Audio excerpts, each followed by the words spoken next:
Unsure of your dream? Study abroad destination? Clear your doubts. Videsh Consult. Call 9676502888. ఓ వెంకటేశ, ఉదయాన్నే లేచి paper చూస్తే ఆడపిల్లల మీద యాసిడ్ దాడులు, గవర్నమెంట్ ఉద్యోగుల మీద ఏసీబీ దాడులు, టీవీ ఆన్ చేస్తే అనవసరమైన విషయాల మీద గంటల కొద్దీ చర్చలు. సర్లే మన పని మనం చేసుకుందామని ఆఫీస్కి వెళ్తే అక్కడ ఎవడి పని వాడు చూసుకోకుండా పక్కోడి పని ఎలా చెడగొట్టాలని కుట్రలు కుతంత్రాలు. పూర్వం ఎవరైనా ఇల్లు కట్టుకుంటుంటే నలుగురు 4 రాళ్ళేసి సహాయం చేసేవారట. ఇప్పుడు ఎవడైనా ఇల్లు కట్టుకుంటుంటే నలుగురు 4 పిటిషన్లు వేసి ఆపేయడానికి చూస్తున్నారు. ఇలా ఎక్కడ చూసినా నెగిటివిటీ నెగిటివిటీ నెగిటివిటీ. ఒకరోజు నాకు డౌట్ వచ్చింది. ఇలాంటి రోజుల్లో ఎలాంటి కల్మషం లేకుండా ఓల్డ్ మోడల్ బ్రెయిన్ వాడుకుంటూ దేవుణ్ణి నమ్ముకుంటూ ఉండే ఒక స్వచ్ఛమైన మనిషి బ్రతికి బట్ట కట్టగలడా అని. ఆ అనుమానం నుంచి వచ్చిన ఆలోచనే ఈ నమో వెంకటేశ.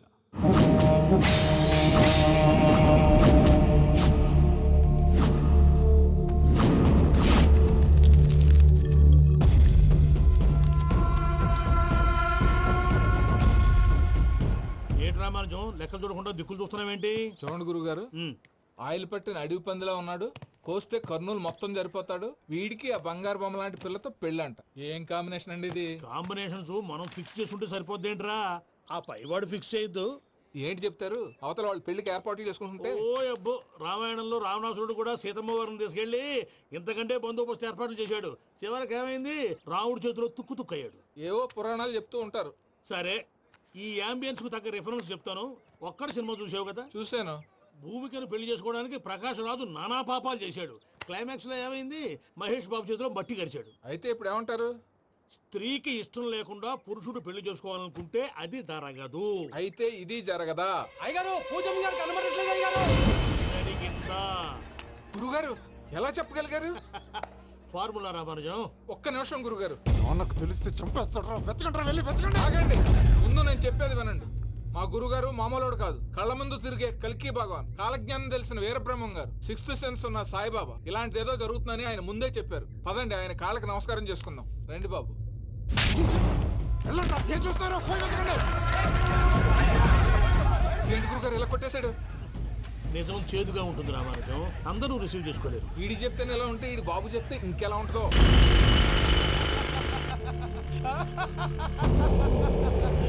చంగలరాయుడు, నీకు నచ్చిందల్లా కావాలంటే ఎట్టా కుదురుతాయా? నా క్వారీ నీకు నచ్చింది నిజమే, అందుకని దీన్ని నీకు అమ్మేయాలా? నువ్వు చెప్పేది ఎలా ఉందంటే నాకు నచ్చి నేను అమ్మమంటే నువ్వు అమ్ముతావా?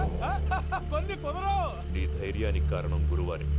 వాడు జైల్లో ఉన్నాడు. పులి జైల్లో ఉండొచ్చు, పులి పిల్లలు అంటే ఆయన మనుషులు బయటే ఉన్నావు. హలో సారీ, అమ్మాయి గారు ఇంట్లోంచి పారిపోయారు. అయ్యారు, పూజం గారి ఇంటి పారిపోయారంటండి. ఇంట్లో ఆడవాళ్ళనే కంట్రోల్ చేయలేనోడు మనల్ని కంట్రోల్ చేస్తాడంటరా.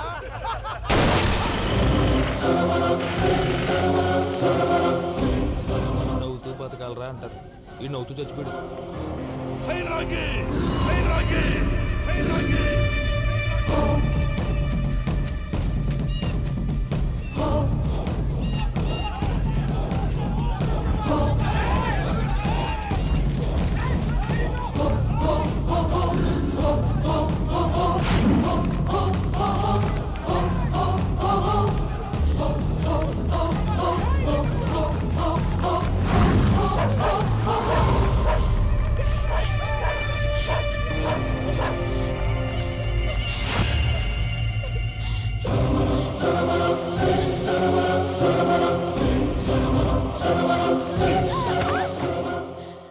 నా గురించి నీకు కొంచెమే తెలుసు.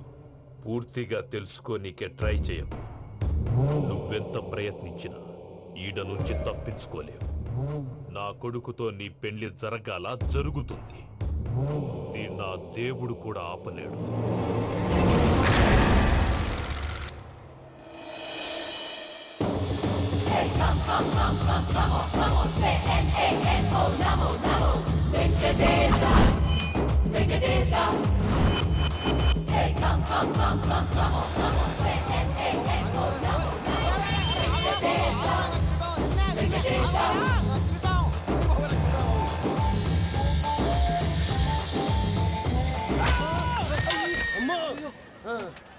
అమ్మో, అయ్యో, అయ్యో, అయ్యో, అమ్మో, నీకేం కాలేదు కదా ఒక్క నిమిషం బాబు నా నడు సెట్ అయిపోయింది బాబు. సెట్ అయిపోయిందా? నా నడు సెట్ అయిపోయింది. థ్యాంక్ యూ బాబు.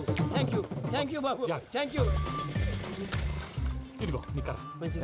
నాకు రేటం పట్టిపోతావా? నా బండి మీద ఉంటే హెల్మెట్ అనుకున్నాను. మరి పారిపోతా? నిన్ను చూసి ఎవరు పారిపోతారా? అదిగో వాళ్ళని చూసి.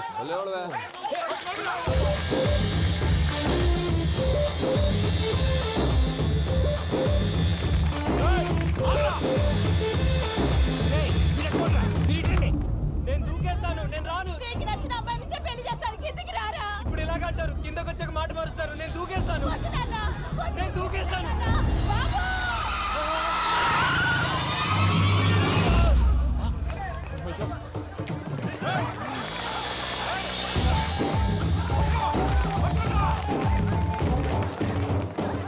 ఆగండి రాబాయ్, ఈడేంద్రా మలేషియా అన్న ఏరియాలో దూరిండు. ఏం రస్ చూడా మా ఎంకర్ నెమ్మడి పడుతుంది. వాడేం చేసిండో ఎరకేనా అన్న? ఈ రోజు మన సోడా సాంబయ్య గారు ఎమ్మెల్యేగా పోటీ చేస్తున్నారంటే అది మనందరికీ గర్వకారణం. సోడా కొట్లో కూర్చున్న ఆయన్ని తీసుకెళ్లి అసెంబ్లీలో కూర్చోబెట్టాల్సిన బాధ్యత మనందరి మీద ఉంది. సారీ సార్ ఎక్కడ రావాడు? అదే నేను చూస్తున్నాను సార్. అదిగో వచ్చేసాడు సార్. టైం అయిపోయింది. రాబాయ్ బాబు. అరే ఏం భయ అంత లేట్ చేసినావు? మోపే ట్రబుల్ ఇచ్చింది, అందుకే లేట్ అయింది. ఇగో చూడు, ఊకి అపోజిషన్ తిట్టుడే కాదు, నన్ను కూడా ఎలివేట్ చేయాలి అంటే పొగడాలి. మా పనే అది. కాకపోతే నాకు రాజకీయాలు తెలియవు. అవును సార్, అందుకే మీరు పాయింట్లన్నీ పేపర్ మీద పెట్టించారు అనుకో, అన్న షూర్ అయిపోతాడు. ఆల్రెడీ మీ అపోజిషన్ లిస్ట్ కూడా మాకు వచ్చింది. అట్టనా? అరే ఇచ్చేయి, మన ఫైల్ కూడా ఇచ్చేయి. అలాగే సార్. చల్ షురూ కర్. మీరు అలా కూర్చోండి. అన్న మూర్తి గారి దగ్గర పోయి నీ యూరో ప్రోగ్రామ్ తో కనుక్కొని వస్తా. ఇది అయిపోగానే డైరెక్ట్ గా మీటింగ్ వచ్చేసాయన్న. లిస్ట్ ఇవ్వు. యదమ్మతి మరిపో నువ్వు. వస్తా అన్న. ఏయ్, వాడు మన పేరు తిన్నప్పుడల్లా మీరు చప్పట్లు కొట్టాలి. గది చూసి కిందున్న మనోళ్ళు ఫాలో అయిపోతారు. అందరికీ నమస్కారం. ప్రోగ్రామ్ స్టార్ట్ చేసే ముందు ప్రార్థన చేయటం నా అలవాటు. ఎందుకంటే సడన్ గా వర్షం రాకూడదు, కరెంటు పోకూడదు, కరెంటు వైర్ల మీద పడి ఎవరు రాలిపోకూడదు. రెడీగా ఉండండి రా. నమో వెంకటేశ. వెంకటేశ్వర స్వామిని తెలుసుకున్నానని మిగతా దేవుళ్ళని తక్కువ చేయడం నా ఉద్దేశం కాదు. ఎవరు గొప్పతనం వాళ్ళది. ఉదాహరణకి రెడీగా ఉండండి రా. వినాయకుడు. ఆయన ఏం తక్కువ తిన్నాడా? ఆ దేవుళ్ళ మీటింగ్ గురించి ఆపేసి మా మీటింగ్ సంగతి చూడు. సమయాభావం వల్ల అందరి దేవుళ్ళని కవర్ చేయలేకపోతున్నాను. ఇప్పుడు మీ అందరికి ఒక ముఖ్యమైన వ్యక్తిని పరిచయం చేయబోతున్నాను. రెడీగా ఉండండి రా. చిట్టి బాబు. చూడ్డానికి పొట్టిగా ఉన్న చాలా గట్టివాడు. వీడు ఇప్పుడు ఒక వ్యక్తి గురించి కొన్ని నిజాలు చెప్పబోతున్నాడు. ఆ వ్యక్తి ఎవరో కాదు. రెడీగా ఉండండి రా. Is none other than soda Sambayya. 5వ తారీఖు అంటే అది. అయ్యో బాబాయ్, ఫైల్ మారిపోయింది. భయ్య పరిస్థితి ఏంటో తిప్పు తిప్పు. చిట్టి బాబు, మన సోడా సాంబయ్య గురించి కొంచెం చెప్పు. ఆయన చాలా కింద నుంచి పైకెట్టాడు. చిన్నప్పుడు స్కూల్లో పక్కోడి బలిపాలు పెన్సిల్ దొబ్బేసేవాడు. అంటే శ్రీకృష్ణుడు టైప్ అన్నమాట. గివెందుకు చెప్పిస్తున్నాడు రా? లీడ్ తీసుకుంటున్నాడు. ఏదో ఉంటా సార్. చిన్నప్పుడు ఇలాంటి చిలి పనులు అందరూ చేస్తారు. వేరే ఏమన్నా చెప్పు. థియేటర్లో బ్లాక్ టికెట్లు అమ్ముకునేవాడు. చెప్పమంటావా? బ్లాక్ టికెట్లా? ఏంటి చిట్టు బాబు? దొంగ నోట్లు కూడా మార్చేవాడు. చెప్పాలా? దొంగ నోట్లా? ఏంటలా నోరేళ్ళు పెట్టావు? అమ్మాయిలను దుబాయ్ సైట్లకు అమ్మేవాడు. ఆ విషయం కూడా చెప్పమంటావా? ఆవేశపడకండి, పబ్లిక్ ఏదో ఉంటది. చచ్చా, సోడా సాంబయ్య అలాంటి మనిషి కాదు. నా ఓటు ఆయనకే. వాడు కోటేస్తే సర్వనాశనం అయిపోతాం. ఇంత చెప్పాక కూడా బుద్ధిన వాడు ఎవడు వాడు కోటేయడు. మరి? రాళ్ళేస్తారు. ఏదో ఉంటా సార్. ఇదేంటి చిట్టు బాబు, ఆ మీటింగ్ లో పడాల్సిన రాళ్ళు ఇక్కడ పడుతున్నాయి. సోడా సాంబయ్య ఉంటే చంపేస్తారు. జంప్.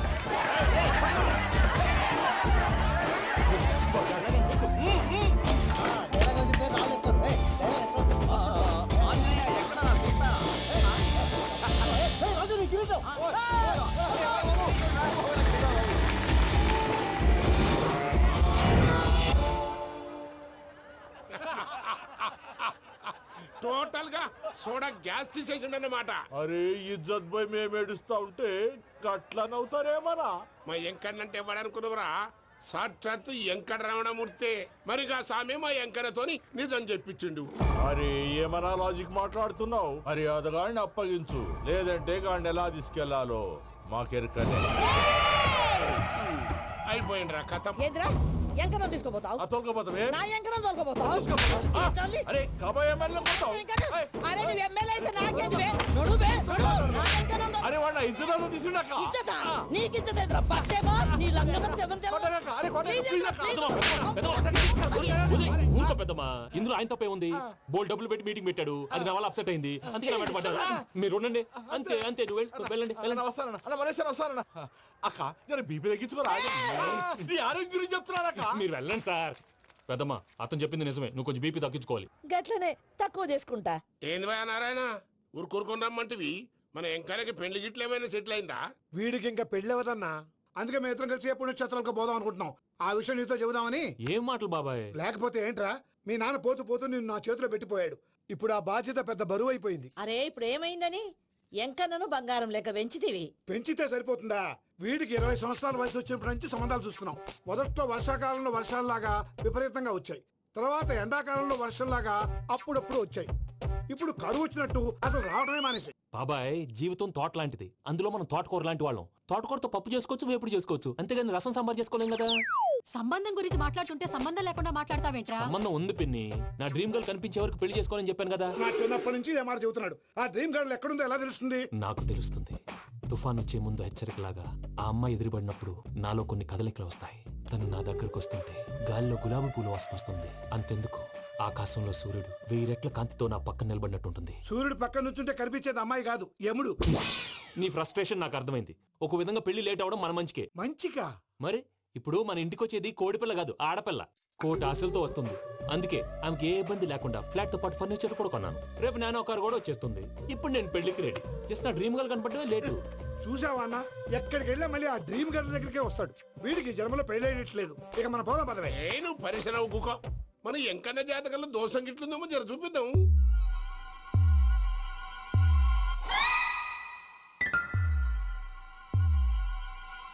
ఏంది పంతులు, గంట సంధి అద్దం పెట్టి ఓ చూస్తాంటివి. చూడటం లేదు మల్లేష్, వెతుకుతున్నాను. బాబు చెప్పిన డేట్ ఆఫ్ బర్త్ కి జాతకానికి ఎక్కడ మ్యాచ్ కావట్లేదు. అర్థమైంది. డేట్ ఆఫ్ బర్త్ ఏం చెప్పావురా? December 13th. ఏ సంవత్సరం? ప్రతి సంవత్సరం. ఎదవ తెలివితేటలు చూపించకండి. తక్రారు 1985 అని ఇక్కడ మెన్షన్ చేశాడు. బాబు ఏంటి అలా కొట్టుకుంటున్నాడు? అబద్ధం చెప్పినప్పుడల్లా అలా కొట్టుకుంటాడండి. నిజం చెప్తే నేను ఎవరైనా కొడతారా? Why are you wasting my time? అసలు విషయం నేను చెప్తాను పంతులు గారు. మీరు ఆగండి, నేను చెప్తాను. ఏంటి అప్పుడు పుట్టావా? అప్పుడు పుట్టకూడదండి. ఎప్పుడైనా పుట్టొచ్చు. ఈ డేట్ అయినా కరెక్టేనా? నేను అబద్ధం ఎప్పుడు ఒకసారి చెప్తాను. ఓహో, అదొకటి ఉందన్నమాట. ఎప్పుడు సెట్ అయింది? అయితే నా డ్రీమ్ గర్ల్ తో మ్యాచ్ సెట్ అయిపోద్దా? గ్రహాలన్నీ ధర్నా చేసినట్టు ఒకే రూమ్ లో ఉండిపోయినాయి. క్లమ్జీగా ఉంది. పోనీ డేట్ ఇంకోసారి చెప్పంటారా? నో నీడ్ మా. అయితే పెళ్ళప్పుడు చెప్పండి. పోలవరం ప్రాజెక్ట్ లాగా నీ జాతకంలో కూడా క్లారిటీ లేదు రాజా. పలాసా గారు, మీకు చూడటం రాదని చెప్పండి. అంతేగాని మిడిమిడి జ్ఞానంతో జాతకం చెప్పి ఓ పసివాడి జీవితంతో ఆడుకోవద్దు. బాబుకి ఆవేశం ఎక్కువ. పసివాడు అని పెద్ద పెద్ద పదాలు వాడుతున్నాడు. నన్నే శంకిస్తున్నాడు మల్లేష్. ఏలే జర పరిశ్రమలో ఉండి అట్లా మాట్లాడతాండు. నువ్వే మంచి మనసు చేసుకుని ఇష్టం ఎందుకు చెప్పరాదు? దాన్నే ఉందిలేరా మళ్ళీ. బాబుకు త్వరలో విదేశీయానం ఉంది. ఇది కరెక్ట్ గా చెప్పారు. నీకు దైవభక్తి కూడా ఎక్కువ. ఇది కరెక్టే. ఇవన్నీ ఎంత కరెక్టో నీ పెళ్లిలో ఉన్న సస్పెన్స్ కూడా అంతే కరెక్ట్. మరి సస్పెన్స్ క్లియర్ అవడానికి ఏం చేయాలి? ఈ టైప్ సిచ్యువేషన్స్ లోనే నేను గవ్వలు నమ్ముకున్నాను. నేను మిమ్మల్ని నమ్ముకున్నాను. ఈ గవ్వలు నేను బాగా కలిపి వేస్తాను. అన్ని బోర్లా పడితే నీ పెళ్లి అవుతుంది, తిరగబడితే నీ పెళ్లి అవదు. సగం అటు సగం ఇటు పడితే ఎటు కాకుండా పోతాం. ఏంట్రా మళ్ళీ ఇది? దేనికైనా లిమిట్ ఉంటుంది కదా. నోటుకొచ్చి వేస్తానమ్మా.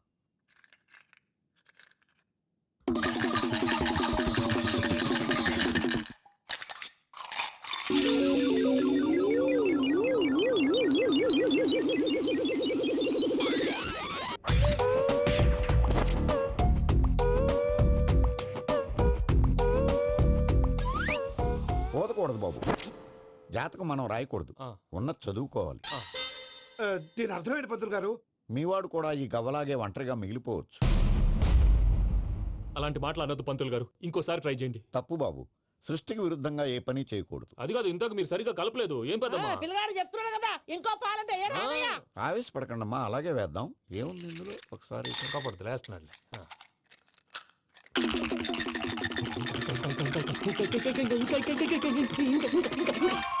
నువ్వు కల్.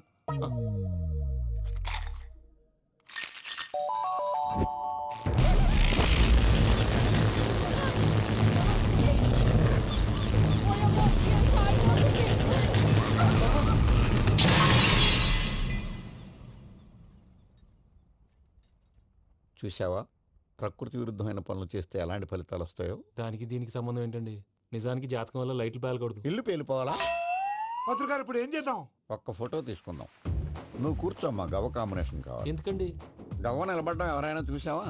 పాలపంత వచ్చినప్పుడు వింత అనుకున్నాం, ఇది అంతకంటే పెద్ద వింత. ఫోటో జంక్ చేసే ఇంక నువ్వు లేవచ్చు రమణ. త్వరలోనే ప్రపంచం అంతమైపోతుందని టీవీ 9లో చెప్తే నమ్మలేదు. ఈ పరిణామాలన్నీ చూస్తుంటే నమ్మాల్సి వస్తుంది వెంకటరమణ. ఈ జాతకుడికి పెళ్ళంటూ జరిగితే ఒక నెలలో జరిగిపోవాలి, లేకపోతే జీవితంలో పెళ్లి యోగం లేదు. ఇంకోటి ఉందమ్మా, త్వరలో నీకు రాహుగ్రహ ప్రభావితుడైన ఒక కేతువుగాడు పరిచయం అవుతాడు. దాంతో నీ జీవితంలో పెనుమార్పు సంభవిస్తుంది.